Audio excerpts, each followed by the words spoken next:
ನಮಸ್ಕಾರ.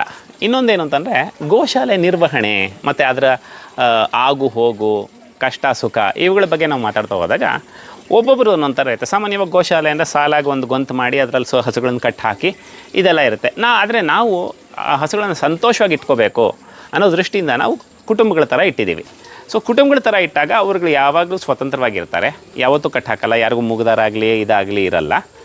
ಮತ್ತು ಆಹಾರದ ವಿಚಾರದಲ್ಲೂ ನಾನು ಹೇಳಿರೋ ಹಾಗೆ ಎಲ್ಲರಿಗೂ ಹಸಿ ಮೇವಿಗೆ ತೊಟ್ಟಿ ಇರುತ್ತೆ, ಒಣಮೇವಿಗೆ ತೊಟ್ಟಿ ಇರುತ್ತೆ, ನೀರಿಗೆ ತೊಟ್ಟಿ ಇರುತ್ತೆ. ನೋಡಿ ಅಲ್ಲಿ ಇವಾಗ ಹಸಿ ಮೇವೆಲ್ಲ ಮುಗಿಸಿದ್ದಾರೆ, ಒಣಮೇವು ತಿಂತಾಯಿದ್ದಾರೆ, ಬಾಯಾರಿಕೆಯಾದಾಗ ನೀರು ಕುಡಿತಾರೆ. ಮತ್ತು ಯಾವಾಗ ಬೇಕೋ ಕೂತ್ಕೊಳ್ತಾರೆ, ಯಾರು ಬೇಕೋ ಮಲಗಿರ್ತಾರೆ, ಯಾರು ಬೇಕೋ ಮೇಯ್ತಾ ಇರ್ತಾರೆ, ಯಾರು ಬೇಕೋ ಹುಡುಕಾಡ್ತಾ ಇರ್ತಾರೆ, ಆ ಥರ. ಸೊ ಅದರಲ್ಲಿ ನೀವು ನೋಡ್ಬೋದು ಆಹಾರವನ್ನು ಕಟ್ ಮಾಡೋ ಹಾಗೆ ಆದಷ್ಟು ವೇಸ್ಟೇಜ್ ಆಗೋಲ್ಲ. ಅಕಸ್ಮಾತ್ ಆಚೆ ಚೆಲ್ಲಿದ್ರು ಕೂಡ ಅವುಗಳನ್ನ ಕ್ಲೀನಾಗಿ ತಿನ್ಕೊಳ್ತಾರೆ. ಹಾಗೆ ಇನ್ನೊಂದು ಅಂತಂದರೆ ನಿಮಗೆ ಹೆಚ್ಚು ಆಕಳುಗಳ ಹೆಚ್ಚು ಗೋವುಗಳಾದಾಗ ಅವುಗಳ ನಿರ್ವಹಣೆಗೆ ನೀವು ನೋಡಬಹುದು. ಮೊದಲು ನಾವು ಮಾಡಿದ್ದಾಗ ಈ ರಸ್ತೆಯ ಅಗಲ ಬಹಳ ಕಮ್ಮಿ ಇಟ್ಟಿದ್ವಿ. ನಮಗೆ ಅನುಭವದ ಮೇಲೆ ನಾವು ಬದಲಾಯಿಸ್ತಾ ಹೋಗ್ತೀವಿ. ಅಲ್ಲಿ ನೋಡಿದಾಗ ಬರೀ ಒಂದು 8 ಅಡಿ ಇದೆ. ಇವಾಗ ಏನು ಮಾಡಿದ್ವಿ, ಆವಾಗ ಹಸುಗಳು ಕಡಿಮೆ ಇತ್ತು, ಒಂದು ಈ ಸಗಣಿ ಆಗಲಿ ಊಟ ಆಗಲಿ ತಲೆ ಮೇಲೆ ಹೊತ್ಕೊಂಡೋಗಿ ಹಾಕ್ತಿದ್ವಿ. ಯಾವಾಗ ಹಸುಗಳು ಜಾಸ್ತಿ ಆಗುತ್ತೆ ಆಗ ಇಲ್ಲಿ ನೋಡ್ಬೋದು, ಇಲ್ಲಿ ಅಗಲ ಆಯಿತು, ಇಲ್ಲಿ ರಸ್ತೆ 13 ಅಡಿಗೆ ಬಂತು.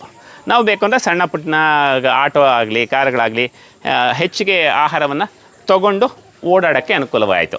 ಹಾಗೆ ನಾವು ಒಂದು ನಿರ್ವಹಣೆ ಮಾಡ್ಕೊಳ್ಳೋಕ್ಕೆ. ಮತ್ತು ಇಲ್ಲೂ ನೋಡ್ಬೋದು ನೀವು, ಜನ ಇಲ್ಲ ಅಂದಾಗ ನೀವೇನು ಮಾಡಬೇಕು, ಇವಾಗ ಈ ಕುಟೀರದಿಂದ ನಾನು ನನ್ನ ಕೆಲವು ಹಸುಗಳನ್ನು ಈ ಕಡೆಗೆ ಶಿಫ್ಟ್ ಮಾಡಬೇಕು ಅಂದರೆ ಇಲ್ಲಿ ನೋಡ್ಬೋದು, ಇದಕ್ಕೆ ಎದುರು ಬದರಾಗಿ ಗೇಟ್ ಇಟ್ಬಿಟ್ಟಿದ್ದೀವಿ.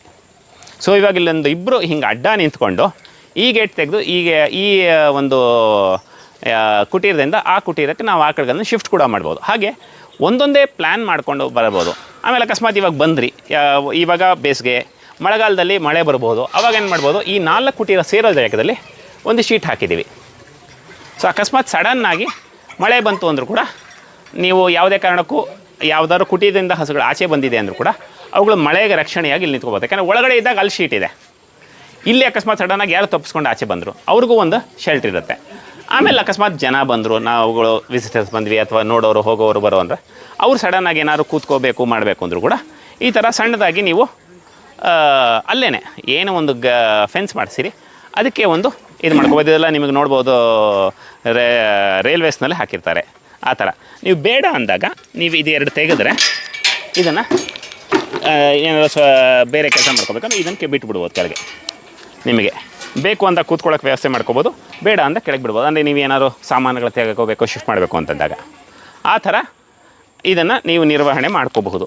ಈ ಥರ ಒಂದು ನೀವು ಇಂಪ್ರೂವ್ಮೆಂಟ್ ಮಾಡ್ಕೊಳ್ತಾ ಹೋದಾಗ ನಿಮಗೆ ಏನು ಸಣ್ಣ ಪುಟ್ಟ ತೊಂದರೆಗಳು ಬರುತ್ತೆ ಅದೆಲ್ಲ ನಿಮಗೆ ನೋಡಿ. ಇದು ಬರೀ 2 ಹೋಲ್ ಇಟ್ಟಿದೆ, ಇಲ್ಲಿ ನೀವು ಇದನ್ನು ಹಾಕ್ಬಿಟ್ಬಿಟ್ರೆ ನೀವು ಎಷ್ಟೇ ಭಾರ ಬಿಟ್ಟರು ಏನೂ ತೊಂದರೆ ಆಗೋಲ್ಲ. ಹಾಗೆಯೇ ನೀವು ಒಂದು ಕಾಯಿಲೆಗಳು ಬರಬಹುದು ಒಂದೊಂದು ಸತಿ. ಆ ಥರ ಕಾಯಿಲೆ ಬಂದಾಗ ಏನು ಆಗಬಹುದು ಅಂತಂದರೆ, ನೀವು ಇವಾಗ ಇಲ್ಲೇನು ಮಾಡಿದ್ದೀವಿ ನೋಡ್ಬೋದು, ಒಂದು ಕುಟೀರದಿಂದ ಇನ್ನೊಂದು ಕುಟೀರಕ್ಕೆ ಮಧ್ಯ ಒಂದು ಎಕ್ಸ್ಟ್ರಾ ಜಾಗ, ಬಫರ್ ಝೋನ್ ಅಂತೀವಿ.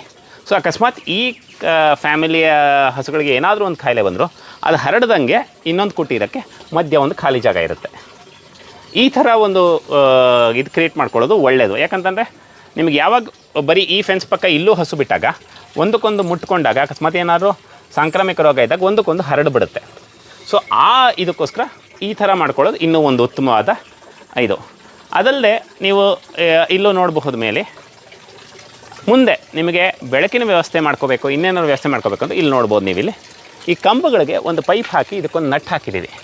ನಾಳೆ ಒಂದು ಸ್ಟ್ರೀಟ್ ಲೈಟ್ ಥರ ಫಿಕ್ಸ್ ಮಾಡ್ಕೋಬೇಕು ಅಂತಂದರೂ ಕೂಡ ನೀವು ಇಲ್ಲಿ ಮೇಲ್ಗಡೆಯಿಂದ ಹಾಕಿಬಿಟ್ಟು ಈ ನಟ್ ಟೈಟ್ ಮಾಡಿದ್ರೆ ಅದು ನೀಟಾಗಿ ಹಿಡ್ಕೊಂಡು ಕೂತ್ಕೊಳ್ಳುತ್ತೆ. ಒಂದು ಬೆಳಕಿನ ವ್ಯವಸ್ಥೆ ಕೂಡ ಮಾಡ್ಕೋಬೋದು. ಈಗ ನಮ್ಮಲ್ಲಿನೂ ಅಷ್ಟೊಂದು ಹಣದ ಇದಿಲ್ಲದೆ ಇರೋದ್ರಿಂದ ನಾವು ಕಾಯ್ತಾ ಇದ್ದೀವಿ, ಜನಗಳ ಸಹಾಯ ಹೆಚ್ಚು ಸಿಕ್ದಂಗೆಲ್ಲ ಇದು ಇನ್ನೂ ಚೆನ್ನಾಗಿ ಮಾಡ್ಬೋದು ಅಂತ. ಮತ್ತು ಯಾವಾಗ ನಿಮಗೆ ವಾಹನಗಳು ಹೆಚ್ಚು ಓಡಾಡೋಕ್ಕೆ ಶುರು ಮಾಡುತ್ತೆ ಆಗ ಕೊಚ್ಚೆ ಆಗುತ್ತೆ. ನೀವು ನೋಡ್ಬೋದು, ಮಳೆಗಾಲದಲ್ಲಿ ಮಳೆ ಬಂದು ಗಾಡಿಗಳು ಓಡಾಡಿದಾಗ ಕೊಚ್ಚೆ ಆಗುತ್ತೆ.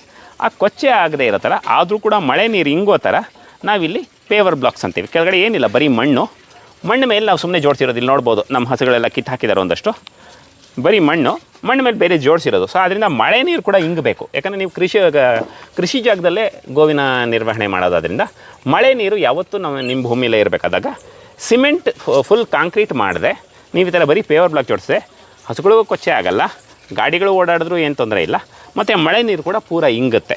ಸೊ ಎಲ್ಲ ಗ್ಯಾಪ್ನಲ್ಲೂ ಮಳೆ ನೀರು ಕೂಡ ಇಂಗುತ್ತೆ. ಸೊ ನೀವಿಲ್ಲೇ ನೋಡ್ಬೋದು, ಇಲ್ಲಿ ನೀರು ಬೀಳ್ತಾ ಇದೆ.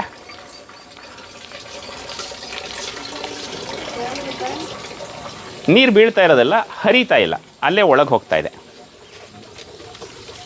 ಸೊ ಮಳೆ ನೀರು ಇಂಗೋದಕ್ಕೂ ತೊಂದರೆ ಆಗಲ್ಲ. ಸೊ ಆ ಥರ ಒಂದು ಸಣ್ಣ ಸಣ್ಣ ವ್ಯತ್ಯಾಸಗಳನ್ನು ಮಾಡಿಕೊಂಡು ನಿರ್ವಹಣೆ ಮಾಡ್ಕೊಳ್ತಾ ಹೋಗ್ಬೋದು. ಹಾಗೆಯೇ ನಾನು ಹೇಳಿದೆ, ಪ್ರಕೃತಿನಲ್ಲಿ ಏನೇನಿದೆ ಅದಕ್ಕೂ ಇದಾಗೇ ಇರಬೇಕು. ಇಲ್ಲಿ ನೋಡ್ಬೋದು ನಿಮಗೆ, ನಾವಿಲ್ಲೆಲ್ಲ ಫ್ಲೋರಿಂಗ್ ಮಾಡಿಸಿದ್ದೀವಿ. ಆದರೆ ಒಂದು ಸಣ್ಣ ಜಾಗದಲ್ಲಿ ಇನ್ನೊಂದು ಜೀವಿ ಹುತ್ತ ಕಟ್ತಾ ಇದೆ. ಸೊ ಅದಕ್ಕೇನು ಮಾಡಿದ್ದೀವಿ ನಾವು, ಹುತ್ತಕ್ಕೂ ತೊಂದರೆ ಇಲ್ಲ, ಸುತ್ತಲೂ ಕಟ್ಟೆ ಇಟ್ಟು ನಮ್ಮ ಕರುಗಳು ಒಡೆದು ಹಾಕ್ದಂಗೆ. ಅಂದರೆ ಇದೆಲ್ಲ ಒಂದು ಪ್ರಕೃತಿಯ ವ್ಯವಸ್ಥೆ. ಇಲ್ಲೂ ಬಿಟ್ಟಿದ್ದೀವಿ, ಬಟ್ ಅವ್ರು ಒಳಗಡೆಯಿಂದ ಒಡೆದು ಹಾಕಿಬಿಟ್ಟಿದ್ದಾರೆ. ಇಲ್ಲ, ಅದಕ್ಕೆ ಪ್ರೊಟೆಕ್ಷನ್ ಕೊಡೋಕ್ಕಾಗಿಲ್ಲ. ಇಲ್ಲೊಂದು ಹುತ್ತ ಬೆಳೆಯುತ್ತೆ, ತಿರ್ಗಿ ಅವ್ರು ಒಡೆದಾಕ್ತಾರೆ ಹಸುಗಳು. ಆದ್ದರಿಂದ ಹೀಗೆ ಒಂದು ವ್ಯವಸ್ಥೆಗಳನ್ನು ಮಾಡ್ತಾ ಹೋದಾಗ ನಿಮಗೆ ನಾವು ವರ್ಣದ ಪ್ರಕಾರ ವಿಂಗಡಣೆ ಮಾಡ್ಕೊಂಡಿದ್ದೀವಿ, ಫ್ಯಾಮಿಲಿ ಥರ ಇಟ್ಟಿದ್ದೀವಿ. ನೀವು ನಿಮ್ಮ ಅನುಕೂಲದ ಥರಾಗೆ ನಿಮಗೆ ಎಷ್ಟು ಜಾಗ ಇದೆ, ನಿಮ್ಮ ಉದ್ದೇಶ ಏನು, ಅದಕ್ಕೆ ಸರಿಯಾಗಿ ನೀವು ಗೋಶಾಲೆಯನ್ನು ಮಾಡಿಕೊಂಡಾಗ ನಿರ್ವಹಣೆ ನಿಮಗೆ ಸುಲಭ ಆಗುತ್ತೆ. ಮತ್ತು ಕಡಿಮೆ ಜನರಲ್ಲಿ, ಕಡಿಮೆ ಖರ್ಚಿನಲ್ಲಿ ನೀವು ಸುಲಭವಾಗಿ ನಿರ್ವಹಣೆ ಮಾಡ್ಬೋದು.